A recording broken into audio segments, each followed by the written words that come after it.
How to log into Epic Games account. Let's get started. Launch your preferred browser.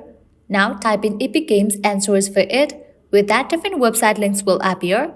Go ahead and click on this one, epicgames.com. With that, you will be directed to the official website of Epic Games. Now at the top right corner, you can find 3 bars. Click on it. Now click on this icon given at the top right corner. With that, you will land to the login page. Now from here, you can easily log into your Epic Games account. You can directly type in your email address to log in, or also you can use these options: Xbox, Google, Nintendo, Steam, Apple ID, Facebook. You can use these options to log in only in the case you have used these options to create your account. If not, you can directly type in your email address over here.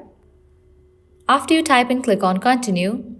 Now go ahead and type in your password. In the case you have forgotten your password, you can click on this option to recover it. Once you feel this, click on sign in, and with that you will be logged into your account. Well, this is how you can easily log into Epic Games account.